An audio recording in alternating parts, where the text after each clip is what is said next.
All right. Well, thank you both for being here. Thank you, Pete, for that incredible presentation. That was really amazing. Real briefly, Angus, can you please introduce yourself to the audience and why you are running for governor? Yeah, of course.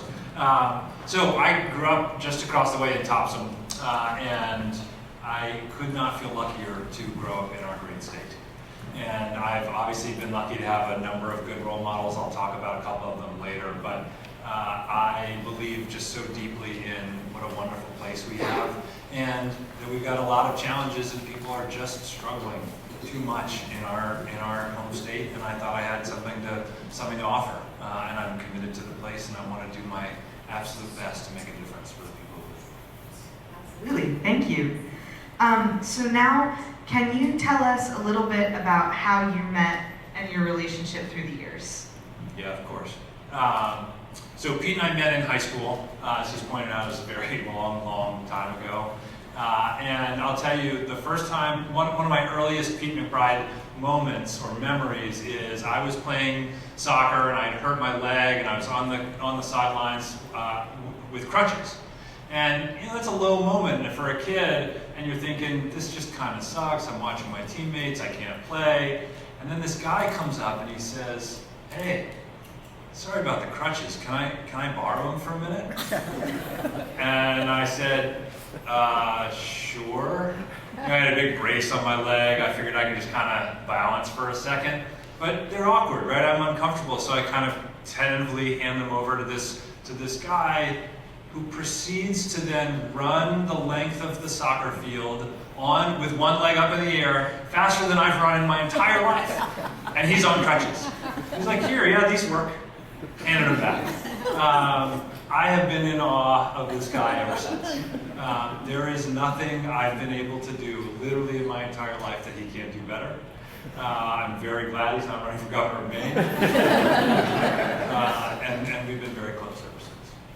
Absolutely, thank you. And then so we're going to do, I have a few questions queued up here and then we'll open it to the audience. But just sort of... Can I chime in? Yeah. God, I sound like a jerk that I did that to you, but I don't remember that. I'm getting feedback on this. I just want to say that I have one very distinct memory of meeting you in high school, and that is, you know, everyone in high school is kind of afraid of their own shadow and petrified and trying to find their way, and there seemed to be this beacon of the guy who knew exactly what he was doing, where he was headed, and had his program totally tight, whether he was on crutches or not. He just was like mature, humble, down to earth, focused, and reliable. And I was like, I gotta get to know this guy. Angus King? Absolutely. So I'm going to start with a few questions geared towards getting to know you both better. Is there a place or moment that you remember that started your interest in protecting the important places that you presented about today? I think I'm fortunate, like Angus. I had parents that were had an eye for the natural world and had an influence on me. But I think what happened to me is that little Frappuccino pit where I was paddling at the end of the Colorado River. That point in my career made me realize that the things I hear about change and things happening in our world was right there in front of me, and I was in the middle of it. It wasn't something I was hearing or seeing, I was paddling in it. And that, it made me question, why are we not hearing about these things more often? Why was I learning about, Taylor Swift more than I was hearing about a water system that was running completely dry? And so I think that was a pivotal moment for me. Yeah, I agree with Pete. I mean, we spent a lot of time, both when I was growing up with my parents, but also with Pete and other of our roommates, spending a lot of time in the outdoors. But there was Tumbledown Mountain, for all of you who haven't been there. You should go there, first of all. It is this unbelievable place in Maine where you hike up, and it's a pretty fun hike, and there's a little chimney, and it's work. And when it says no dogs, there's a reason. The climb is not possible with a dog, and yet there are always people there with a dog being like, how am I going to get through? The answer is you're going to go back down. But But it's this unbelievable lake at the top of a mountain, and you hike, and it's one of the most beautiful places you can imagine. And what was pivotal for me was learning how it was conserved. It was land that had, I think the number was like 26 different parcels and landowners and stakeholders, and the Trust for Public Land and other people worked incredibly hard pulling all of those people together, and they had to grind it out. It was not easy. And the idea that people were there caring about this place, that part's not hard. But then doing the hard work over years to try and put all those pieces together and persist and care and cajole and sit down and bring all these folks together, that to me was part of this story of conservation. It doesn't just happen. Right? I was out in the Tetons and heard that the governor of Wyoming, when they made it a national park, was against making it a national park. These things don't just happen. They happen because people care about them and because they are able to bring other people together to get it done, and that was a fairly pivotal thing for me. Yeah, thank you. Now, switching slightly from land to people, can you identify one person in politics and one person outside of politics who has inspired you to be who you are today, and that's for both of you? Want me to start? Yeah, you start. Yeah. The person in politics is a pretty easy one. In this very room, I think he announced that he was running for the U.S. Senate. But I'll tell you, the person outside of politics was also in that room. She's here now. And it's clearly my mom, right? Who just played an enormous part in my life. And it was because she was enthusiastically curious and committed to the community, whatever community that was. So when we were growing up, it was, there are a bunch of 5-year-olds running around and there's no soccer league, so let's start a soccer league in Topsom, Maine. And she's going to be the coach of the Stars and run around with us and get us excited and set us off on careers that for me was relatively mediocre. For others, certainly went on to great success playing soccer both at the high school but collegiate level. And when it was getting involved with protests about things that were being developed that weren't right and she didn't think so, we went out there and stood next to her. And when we were 10 years old, at the macro level, I remember one of my earliest memories is watching my mom cry when Ronald Reagan was elected. And you could see the red map of the entire country. And I don't know why I remember that. I think we even just had a black and white TV. But you knew what had happened. And I knew because how upset my mom was. And so at a political level, but also at the very micro level, at the very community level, her influence on me has been dramatic. And I just couldn't feel luckier that she's here today. Mom.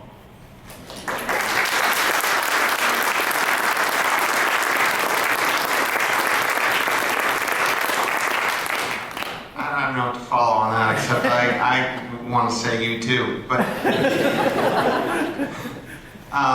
outside of politics, I shared my parents. So they had a huge influence on me, my family, but I think like your mom, my dad created the hockey program in the state of Colorado. It was the only ice rink west of the Mississippi. Who he started it and then was the coach for all of us. And my mom was the coach of the Mother Puckers, that's the actual name. And a player, and they used to beat us when we were squirts. And so their influence and kind of reminding us of how small we are in the greater world and how important it is to be humble in our world wherever we are, especially in the presence of nature, is critical for me. In the lane of politics, there's been a handful. I've had the privilege to be in your father's office in DC, which was a tremendous delight. He even gave me a tour. But I actually, I did my hand in politics. I put my hat in the ring for a town council role and remarkably won a few years ago. And I did my 4 years of civic duty. And I learned that two things, that democracy is about who shows up, number one. Number two is how darn hard and messy it is especially at the local level, and how painful it can be. So I would say who I'm most inspired by in politics today, because I ran away from it with my tail between my legs, it would be the guy sitting next to me right now who's running towards it. When he doesn't, there's plenty of things you've already proven you can do, and you can do many other things, but you're embracing this with everything you have, and it totally inspires me, because I just don't know how you have the energy, the courage, the bravery, the persistence, etc., but I'm very happy you are.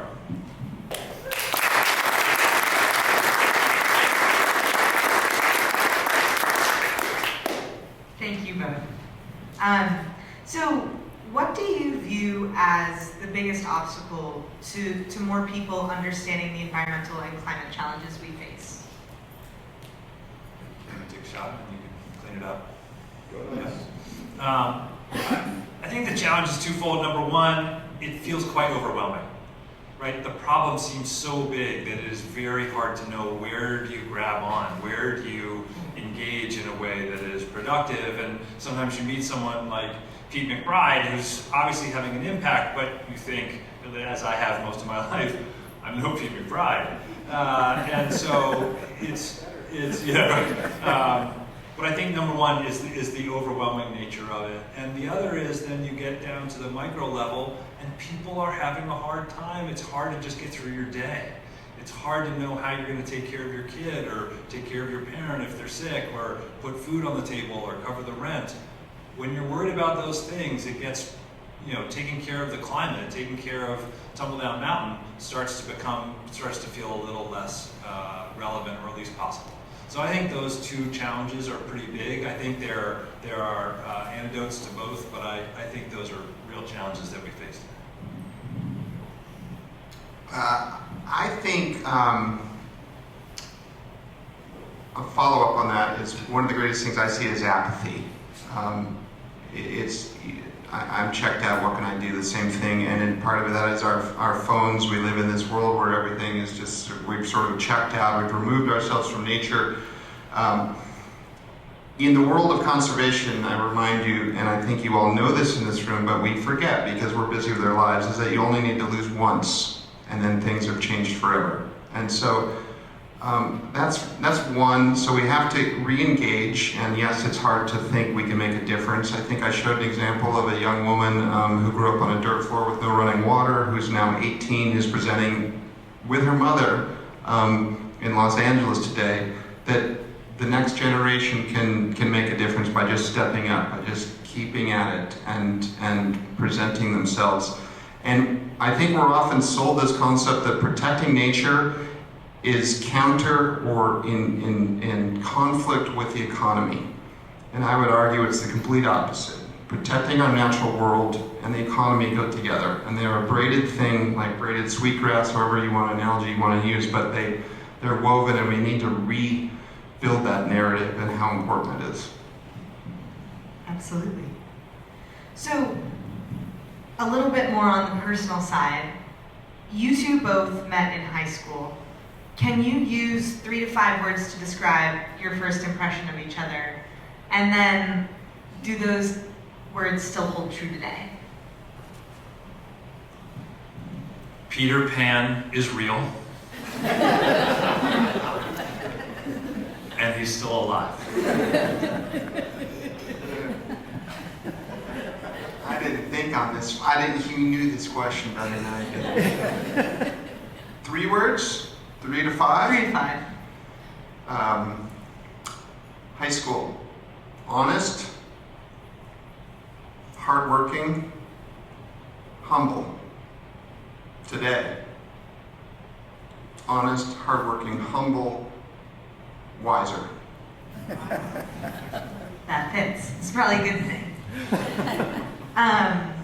So, in that spirit, and getting to know you both outside of politics, also as our perspective as college students, I'm curious if there is a particularly ridiculous thing you did or a mistake you made while you were in college that shaped who you are today. Or many. I'm not sure I'm going to hand the microphone over on this. Can't wait. Ridiculous, dumb thing. college.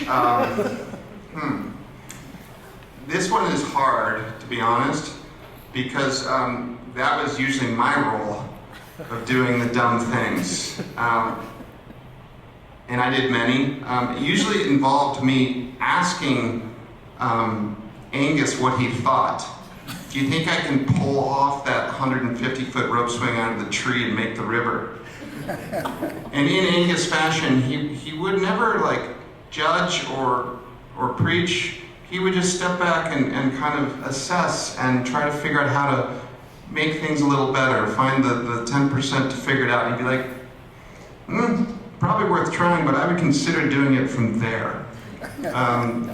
Same would be like, Angus loves fishing, and we want to go fish this creek that looks terrible, and there's no way we can cast a line together. It's so bushy, and it's like waterfall. And he'd just be like, we should at least give it a go, because we won't know unless we try. So he was always the temperate voice that usually backed me up, and then I did my own stupid things once I knew that I had some sort of Angus wisdom, like, spoken to me, and then I would usually go injure myself on my own and ignore your wiser advice.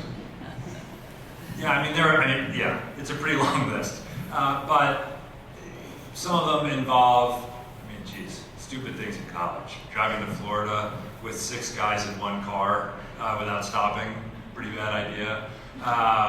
Going off into the woods with a bunch of 19-year-olds with a bunch of chainsaws unsupervised to fix a trail. I can't believe the college let us do that. But you got to live life. You got to like just be in the marrow of life when we were doing those things. And he was talking about fishing. Pete is the person who introduced me to fishing when we were together in college, and it's become a lifelong addiction. And we used to do what, in retrospect, is probably be called sedan overlanding. Overlanding, as you know, is taking a very burly 4-wheel drive vehicle and going off into the wilderness and picking your way across rocks and trails. And that makes sense. And driving the sedan on a road makes a lot of sense. But for a brief period of time, and I'm not sure she knows this, but Mary lent us a Subaru that was all-wheel drive, but it was a sedan. And I thought, well, it's all-wheel drive, we can go anywhere. So we would look on our DeLorme for New Hampshire, and we would pick a little blue line that looked like it was promising from a fishing standpoint, and we'd head off into the woods. We were not so great at distinguishing between what was a path and what was a road, and sometimes the two, right, one becomes the other and vice versa. So we spent a lot of time just banging around in the woods, chasing this passion, chasing this thing that we were learning about together, and it was stupid. It was probably stupider for Mary to lend us her car, but it was an adventure, and I think part of sort of how that fast forwards to your life is, especially for kids who are still in college, like go out and do things, go out and try things, go out and especially if you can grab a couple of buddies and go do it with you. That is what the essence of life, I think, ends up being. You get to discover a lot more and find a lot more things. My enthusiasm for discovering things still is there. Cricket is fairly exhausted by my coming home, and the other day I was like, hey, look what I found. A moose girdle. This is the pelvic bone of a moose. It looks exactly like, it's a terrific Halloween mask, but Cricket decided we didn't really need it as a decoration in the house, so now it's in the garage. But I think that kind of enthusiasm for discovery was born to a large degree with Pete and with some of the other guys who were here. Absolutely, thank you. And then my last question for you before we open it to the audience is, this is to Pete specifically, but what should Mainers know about Angus, and what about this moment makes him the best choice for Maine's governor? Just a quick follow-up on that. I don't think we had a DeLorme. I don't think they were invented yet. We were using paper maps is why we were so poorly lost. I think Mainers should know that, I've known Angus my entire life, basically, and who you see is who you get. There is no pretense. It's it's hardworking, honest, a person that cares about stepping in and giving back. But also, I think Angus has this gift, and this is where I think Angus is unique, is he'll step back and he'll look at something that may be not functioning, not working right, and he won't just find the place to put the Band-Aid. He'll try to figure out how to fix the issue. And I think he's proven that in business, and no matter what he's doing across the board, he likes to find that 10% that everybody can jump on board on. He can bring people together to find solutions, and I've seen him do it his whole life, and I've seen him kind of use his temperate wisdom and observation skills and curiosity to do that. And I think I wish somebody like you was running for office near where I live. You're welcome to Maine anytime.